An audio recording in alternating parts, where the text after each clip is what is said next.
নমস্কার, আমি নূপুর আপনাদের সাথে আবার একটা রেসিপি নিয়ে আসছি। চলুন।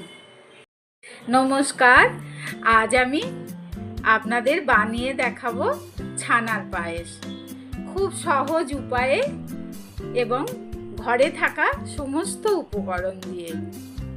দেখুন, খুব ভালো লাগবে, খেতেও খুব সুস্বাদু। সেটা তো বলার অপেক্ষা রাখে না। চলুন কিভাবে বানালাম সেটা দেখে নিই। গ্যাসের মধ্যে আমি সসপ্যান বসিয়ে দিয়েছি, তার মধ্যে 1 লিটার দুধ দিয়ে দিলাম। এই দুধ দিয়ে আমি ছানা বানাবো। দুধটি আমি ভালো করে ফুটিয়ে নিলাম। এর মধ্যে এরপর আমি 2 চামচ ভিনিগার দিয়ে দেব। তার আগে আঁচটা একদম কমিয়ে রেখেছি।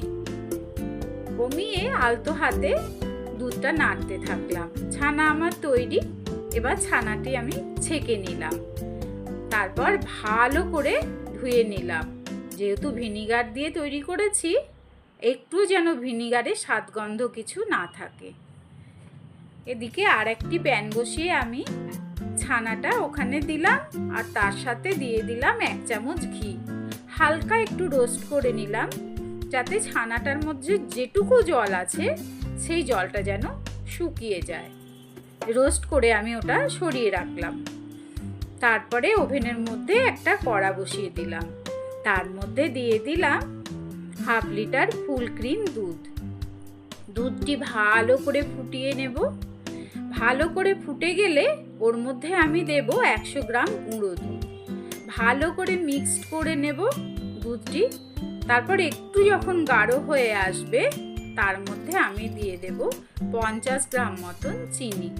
কারণ গুঁড়ো দুধেও অনেকটা মিষ্টি থাকে, ওই জন্য চিনি বেশি দিলে মিষ্টিটা বেশি হয়ে যাবে। চিনিটা দেওয়ার পর দুধটা ফুটতে দিলাম বেশ কিছুক্ষণ। তারপর দিয়ে দিলাম 2টো এলাচ কুটে ওর মধ্যে। গন্ধটা খুব ভালো হবে। দেখুন, 5 মিনিট পর দুধটা অনেকটা গাঢ় হয়ে গেছে। এরপর আমি ছানাটি ওর মধ্যে দিয়ে দিলাম। দিয়ে নাড়তে থাকলাম। প্রায় 5 মিনিট নাড়লাম। এরপর দেখুন হয়ে এসছে। আর ওদিকে আমি কাজু আর আমন্ড ছোট ছোট করে কেটে হালকা ঘিয়ে একটু রোস্ট করে রেখেছি। এরপর দেখুন হয়ে গেছে আমার ছানার পায়েস। কাজু আর আমন্ডের মিশ্রণটি মিশিয়ে দিয়েছি। ভিডিওটি যদি ভালো লেগে থাকে, আপনি যদি ফেসবুক থেকে দেখেন, তাহলে লাইক, কমেন্ট ও শেয়ার করে দেবেন। আর ইউটিউব থেকে যদি দেখে থাকেন, তাহলে চ্যানেলটিকে সাবস্ক্রাইব করে দেবেন। ভালো থাকবেন সবাই, সুস্থ থাকবেন। নমস্কার।